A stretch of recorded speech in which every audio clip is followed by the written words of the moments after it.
Our next speaker is someone who understands the solutions for ending gun violence are not limited to ideas generated by Congress or state legislators. As a businessman and an entrepreneur, Andrew Yang knows the complex problem of gun violence will require engagement from the private sector and innovation from the gun manufacturers themselves. He has talked about holding the gun industry accountable while highlighting the role that gun suicides and city gun violence play in this epidemic. Please join me in welcoming to the stage Andrew Yang.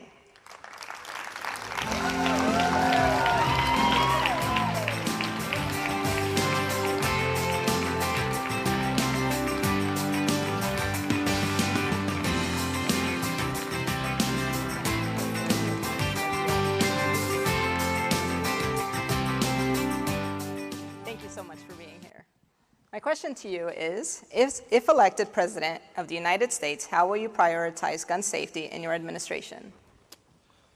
First, I want to thank everyone here for your passion and leadership in activating our country around the epidemic of gun violence. I just want to applaud you all for being here.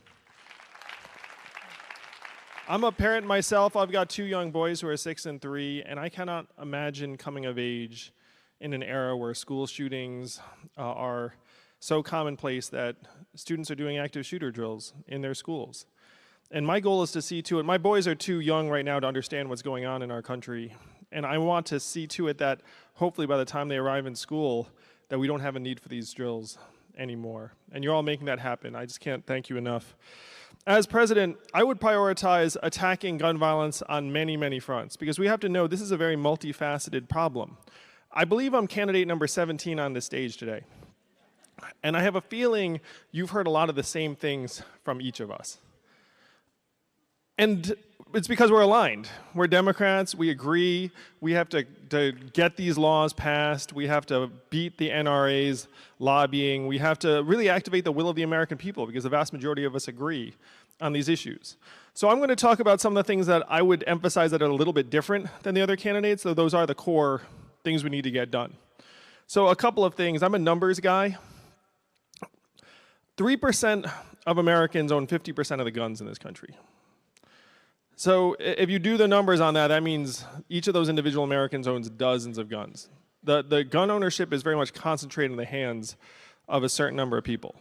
The raw number of guns in this country is between 300 and 400 million. That's 1 gun for every man, woman, and child in the country. So whatever we do, we have to try and reduce that supply of guns over time. Because if you have a country that has that many firearms, even if we effectively pass some of these laws, that's not going to get that supply down very quickly. So one thing we should do is we should follow the example of other countries and have essentially a perpetual gun buyback, where anytime anyone wants to sell their gun, we'll be like, we'll snap it up from you just like that.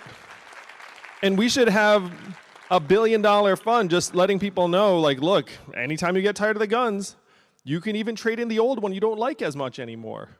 Like, we'll give you good value on it. And that'll actually be a really good pitch to some gun owners, because we have to get the supply down.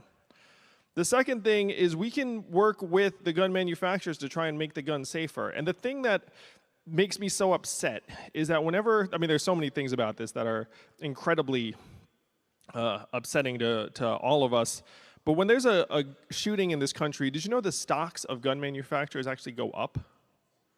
Now, why is that? Because people buy more guns because they're afraid of regulation. So if you're a gun manufacturer, what are your incentives to try and make your gun safer or reduce mass shootings? 0. You actually make money when there's a shooting, as long as you can hold the line on legislation. So one of my proposals is to fine gun manufacturers when their guns are used in a mass shooting. Because, like it or not, in this country, money has overrun so much of our politics, money has overrun so much of our society, and if you're a gun manufacturer, you gotta hit them where it hurts. You say to them, do the right thing, they don't care. You say, hey, anytime your product gets used in a way that kills American citizens, we're gonna hit you in the wallet. Do you think that might change their attitude? Yeah, that would work. It's about one of the only things that would work. And so what we do is we have them, in economic terms, it's called internalizing the cost. It's like right now we're all bearing the cost. Our families, our communities, our children. We have to put the cost back on the gun manufacturers. And then when the gun manufacturers come to the table and say, okay, I hate getting fined, I hate the PR associated saying that this was my product, then we say, here are the things you can do that'll make us safer. So you can make it so that you don't have these interchangeable parts that allow you to upgrade guns in ways that make them more dangerous for people. As someone who loves technology, did you all know that you can actually have guns that are signature guns that can only be fired by the owner that recognize you based on the grip? So it's not a fingerprint thing, it's just like the size of your hand, the pressure from different fingers. A lot of gun owners would actually like that because it makes their gun more personalized. It's like a James Bond gun. No? So you can pitch this and say, your gun, only you can fire it, and that makes us safer. Because then if that gun owner's child gets a hold of the gun, they can't do anything with it. So what we do is, and right now, that technology is not being applied in the marketplace because the gun manufacturers don't think it's in their interest. So we have to make it in their interest, and then we have to push personalized guns out in the marketplace that will make us all safer.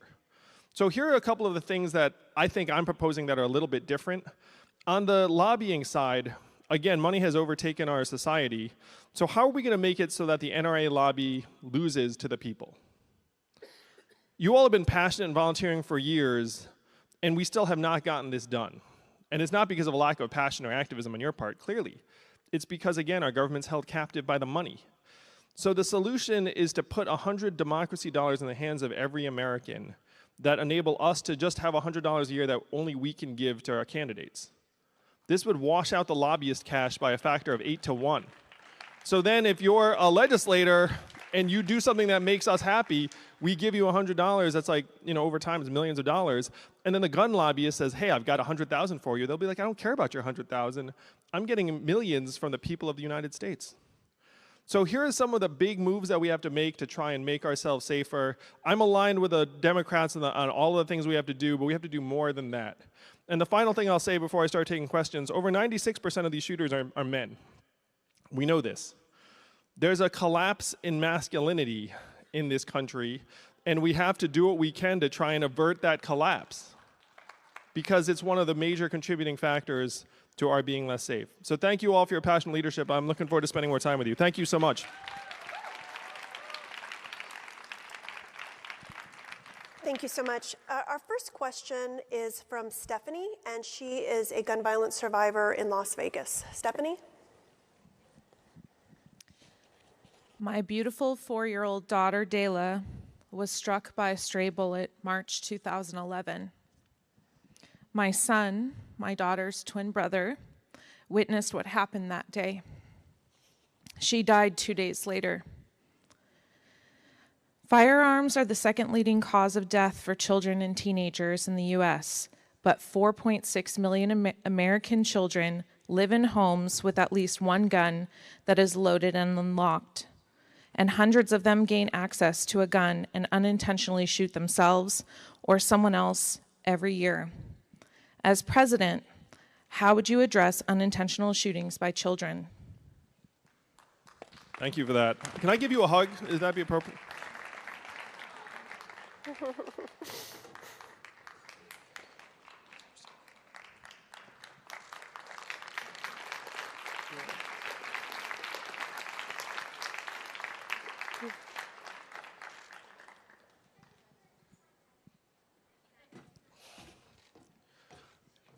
I have a 6- and 3-year-old boy. I was imagining.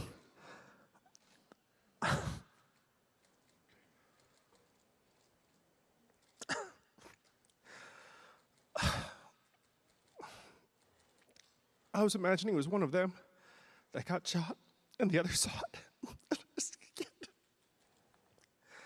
I'm so sorry.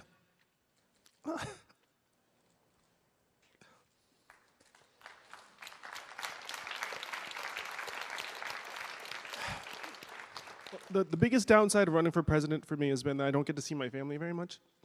So I get pictures, I FaceTime, I see pictures of my boys, and just that scene that she described, I'm sorry, it's like very, very affecting.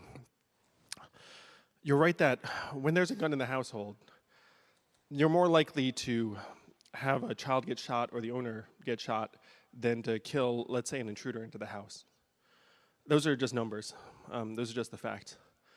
So one of the things we can do, and it's very hard to get into Americans' houses where all of these guns are, but if we can convince Americans that personalized guns are a good idea, then again, if the child gets a hold of the gun and they can't do anything with it, then it just becomes a very heavy, expensive prop.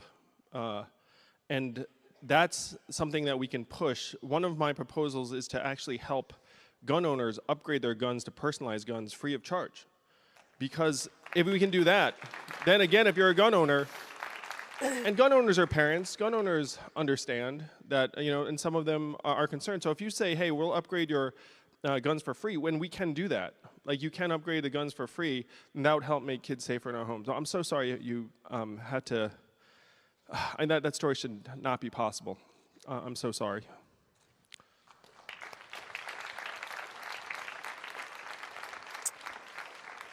Thank you, Stephanie. Thank you, Stephanie, and thank you so much. We now have a question from Corrie Pennebaker, who is a gun violence survivor from Wisconsin. May I call you? Oh, is this on? Is this on? Oh, there it is. May I call you Andrew? Yeah, of course. Awesome, because I'm sure we're friends by now. My name is Corrie Pennebaker, and I am my mother's voice. It'll be 40 years this coming September that my mom shot and killed herself. My mom's name was Joyce. She was only 27 years old. I was only 20 months old. I don't know what my own mom's voice sounds like. I don't know what it's like to have my own mother tell me that she loves me. Gun suicides like my mom's happen every 25 minutes in this country. It's the most ignored, but yet it's the most amount of gun deaths in our entire country, but yet we don't talk about it.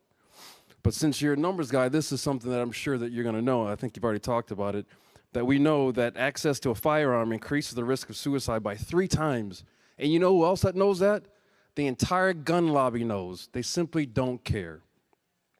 Yet it has done little to warn, the gun industry has done little to warn purchasers in the community of the risks of suicide. Now, Andrew, can you tell us how you would get the gun industry to adopt responsible business practices that warn of the risks of guns so that no one ever has to walk for a second in my shoes?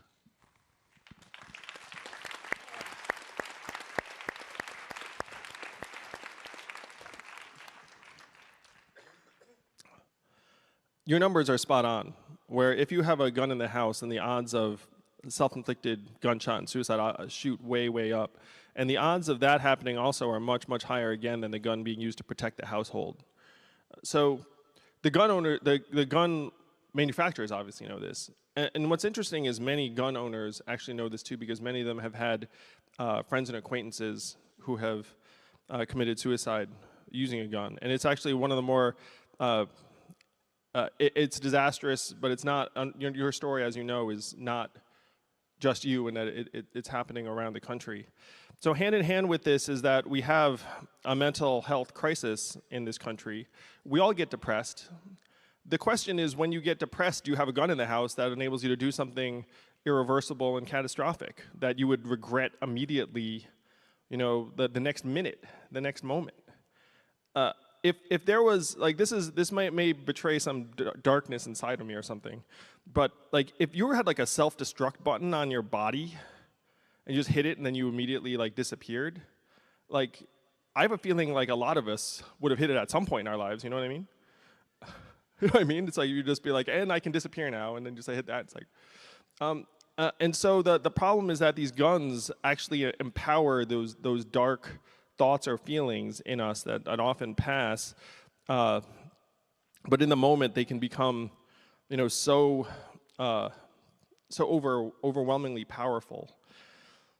So on this side, we have to own the fact that guns are more likely to be used in these terrible catastrophic ways inside the home than in a productive way. We have to educate gun owners. We certainly have to take the gun manufacturers again and try to have their incentives get aligned to this. So in this way, we can find the gun manufacturers when their guns are used on the owner and then we can fund mental illness approaches. I see gun ownership in the same way I see some other things, like let's call it tobacco. You know when tobacco, and they got hit by various legislation, and then we all see these anti-tobacco commercials. You know, it's like Truth, and there should be a version of that for guns.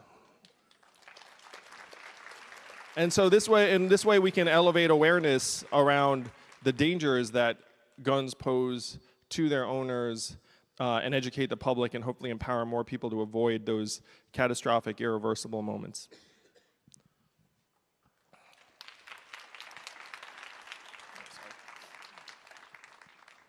And now we have a question from Elliot, who is a Students Demand Action volunteer in Michigan.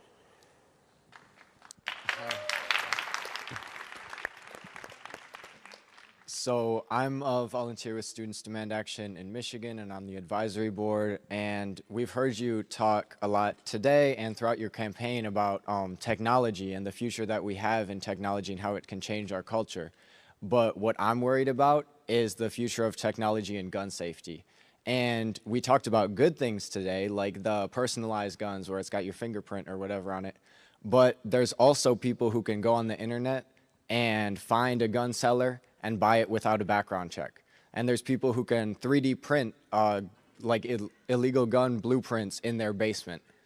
So what will you do, what can we do in order to make sure that technology does not endanger our communities through these methods? Thank you for the question, Elliot. And if you know anything about my campaign, you know that I believe that technology is very much a double-edged sword. It's certainly not an absolute good. There are many, many negative impacts of technology. And what you describe, 3D guns as an example, the big danger around 3D guns is that you can make guns that are not made out of metal that can evade metal detectors. But right now, those sorts of guns are very low on the list of public health concerns because, frankly, it's just so much easier to get a normal gun.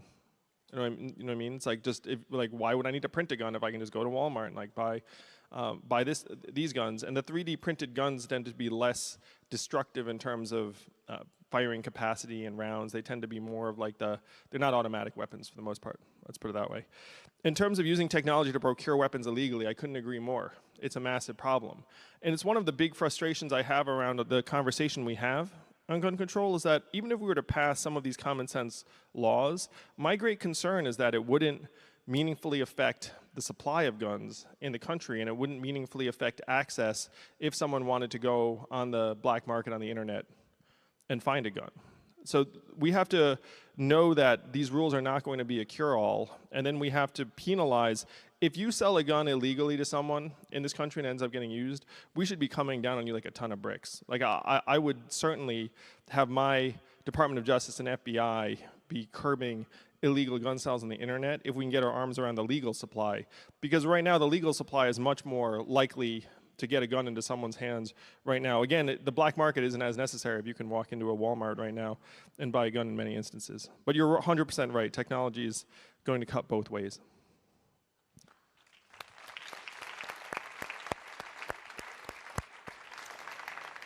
So in the 2 minutes or so that we have left, what would be your clarion call to action for this grassroots movement over the next months and years? Again, I admire your passion and activism, and I sense that many of you have been personally touched by this issue in a way that breaks my heart. Like the fact that we could have so many people here who have been touched in some way. And it's not just you, obviously. You could fill football stadiums and towns full of people who've been touched by gun violence. What I'd ask you to do, and this is going to sound crazy given everything you've already done, but I want you to think bigger. I want you to think bigger about the sort of issues you want to address. Because to me, gun violence is like the last step in this disastrous chain of events. And what we're doing right now is we're looking at the last step, or the last two steps, which is how did this person get a gun, and then how did they end up killing themselves or someone else? But there are typically many things that happen before those last two steps. And as a problem solver, I know that often the earlier you can go back in that chain, the better off you're going to be at remedying the end result. So we have to think bigger about the society that has led people to those last two steps. We have to attack the last two steps with everything we've got, with our heart and soul. But then we also have to try and make families stronger, schools stronger, mental health, culture, particularly young boys who end up becoming young men. And then, if things go wrong for them, unfortunately, they are much, much more likely to end up doing something either destructive to others or in some cases self-destructive. So I want you all, and I know this is an incredible ask of me, but I want you to think even bigger about the kind of society we have to build so that we can genuinely pass along a society free of gun violence to our children.